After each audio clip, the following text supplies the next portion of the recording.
Hello everyone, it's Mr. John from AKDragonFish3D, and today we're going to talk about the northern fur seal and the presentation that I saw at the Seattle Aquarium. I hope you enjoy. We're going to get started with about a 10-minute presentation about our two northern fur seals who are in this habitat behind me. Anywhere around the habitat, in the overlook, benches, it all works. Just to start, I'll introduce our two fur seals that are in here. First up, easy to see on the haul out behind me here is Flaherty. He is the oldest of our two harbor seals. He is 10 years old, 9 years old, something like that. And he was born at the Seattle Aquarium in Boston, joined us a couple years after that. In the water is Chiidax. Chiidax was rescued from the wild. He was actually found in a box on the doorstep of Alaska Fish and Wildlife as a very, very young pup. We don't know exactly what happened to him. He did some initial rehab at the Alaska Sea Life Center in Seward, Alaska, then went to the New England Aquarium for a few years, and he joined us here back about spring of last year. So he's coming up on a year here with us at the Seattle Aquarium and helping to keep Flaherty company. These are some of my favorite animals here to talk about because it's pretty unusual to find them either in the zoo or aquarium, and even rarer to find them out in the wild. So we're one of only 3 facilities in the United States that has northern fur seals, and the other 2 are on the East Coast. To find a northern fur seal out in the wild usually means taking a boat out to the middle of the North Pacific Ocean in the winter, or out to the middle of the Bering Sea in the summer. Most people don't do those things. They rarely come within a couple hundred miles of shore pretty much their entire life. They really only go to breeding colonies in the summer for a couple of months, and then they spend the rest of the year swimming out in the middle of the ocean.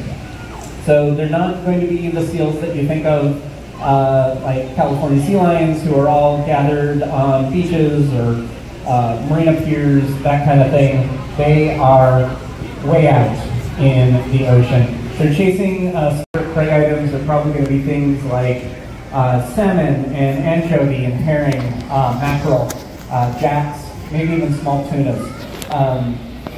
They're not going to be super picky.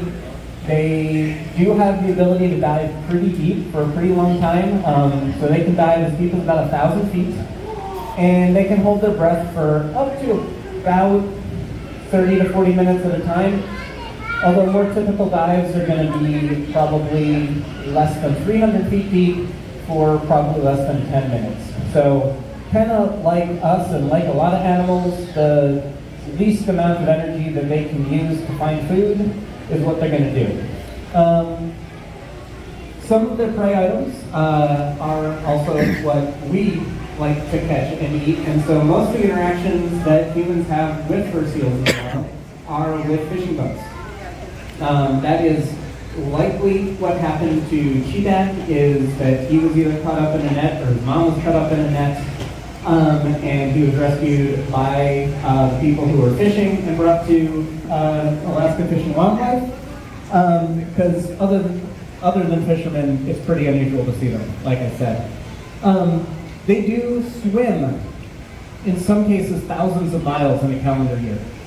They will start up in their main breeding colonies in the Commander and Pribilof Islands. The Commander Islands are at the end of the Aleutian Island chain.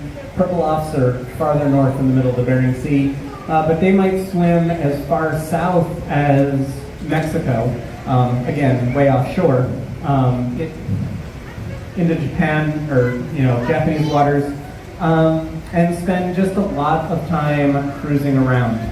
So you'll see that with Chiidax. He's pretty comfortable just hanging out in the middle of the water. For those other 2 months of the year, during the breeding season, they're going to stay on land, and especially for males, they really can't go back to the water for the entire breeding season because they'll lose the area of the beach that they are sort of in charge of and breeding on. In order to do that, they will bulk up. They will put on a huge amount of weight every spring. So right now, both of our boys are right around 200 pounds, give or take about 10 pounds, about 90 kilos. In the summer, at their age, they're getting up to maybe 250 to 275 pounds. So they're putting on a little bit of weight. In a couple of years, we're going to be expecting them to get to 400 to 500 pounds in the summer. And then by the time they're about 15, 16 years old, potentially as large as 600 pounds every single summer. So tripling their body weight in a few short months, and then they'll basically just live on that stored fat, and it also makes them bigger and more competitive against other males. Hey Flair, thanks for coming over. Flair is kind of giving us a good look. One, at how big they are when they're out of the water, and two, their ability to walk around. So fur seals, despite the name, are in the sea lion family. They are the second hairiest or fuzziest of the marine mammals after only sea otters. They can have up to about 300,000 to 500,000 hairs per square inch. If you don't know what a square inch looks like, think of the size of a quarter.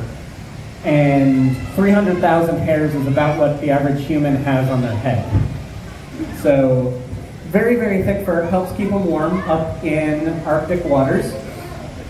And you can see that Flaherty here has ear flaps on the side of his head.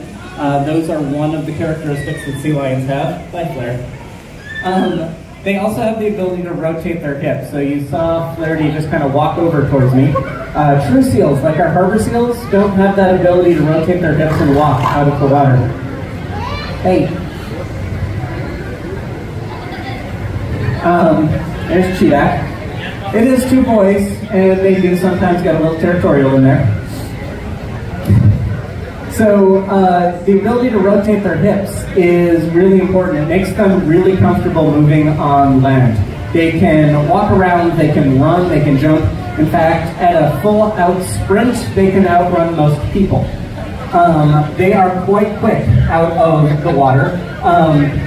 Go any kind of distance and you can outrun them, but they can cover a short amount of ground in a very short period of time. It is one of the things that can make researching fur seals difficult and dangerous. Pretty much the only time researchers can go find them is when they are breeding, because that's when they all come together. And that is also when the males are at their largest and they're most aggressive. So if you can go online and find photos of fur seal research, and they basically use like mobile wooden blinds. So basically like a little box to hide in, and it's almost like an old cartoon. The scientists will pick up that box and move closer and closer to seals that they want to research. And we get really close to usually a pup that they want to tag or take measurements on. They'll actually just move the blind over the top, and then all the other seals go, hey, where'd that one go? Oh well. And they can do research and then move back safely. Research is pretty important with our fur seals. We've seen their numbers declining over about the past 30 years. There hasn't been any single reason why, but sort of all of the reasons come back to the climate up in the North Pacific and in the Bering Sea is changing. We don't know if it's directly related to food that they're not able to get, or just different temperatures, but we have seen the population sort of going down pretty regularly over the last 30 years. And we are able to do that using basically satellite and aerial photography of the breeding colonies. Seattle Aquarium does send researchers up to the purple officer commanders every so often. It's been a little while since we've done that, but we have helped with some of the tagging studies and some of the general studies on how much fur seals need to survive. So we can watch our fur seals here, see exactly how many calories they need in order to put on sort of X amount of weight. And that can help researchers out in the wild have a better understanding of what that wild population is doing. So like I said, these are some of my favorites to talk about here. They're a pretty unusual animal to be able to see. I do want to see if there are any questions folks have about our fur seals. Yeah? How old do they live up to? How long can they live? It's a great question.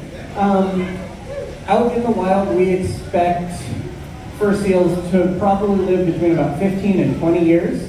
Males tend to live a little bit shorter lives than females.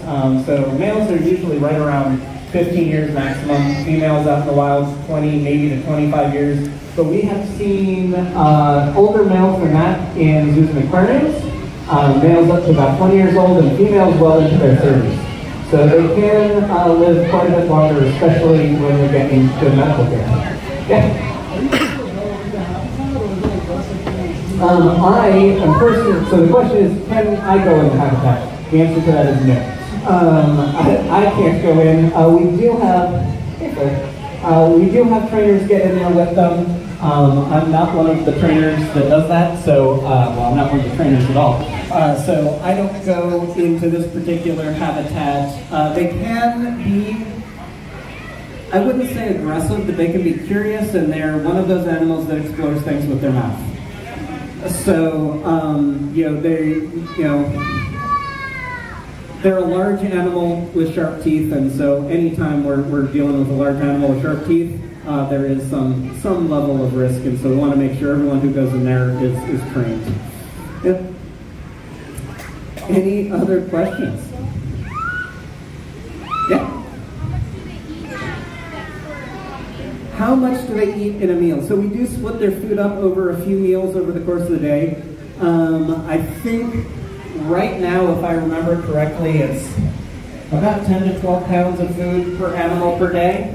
And that varies depending on time of year. So in the spring, their appetites do go up when they're putting on that weight, and we'll increase their food then. And then they'll often really kind of stop eating in the summer, which is what they would be doing out in the wild. And so their food intake then will go way down. So we're constantly watching them, changing up the amount of food and in some cases the types of food that they're getting every single day. With that, I'm going to get off of the microphone, but I'm going to be sticking around, happy to answer any other questions folks might have. Thank you all so much for joining us today. Hope you enjoy the rest of your visit here. Alright, so that was the presentation about the northern fur seal. I hope you found it informative, and check out the other cards on the left and right, respectively, for other videos associated with the Seattle Aquarium while I took my grand tour of the aquarium. And as always, thanks for watching.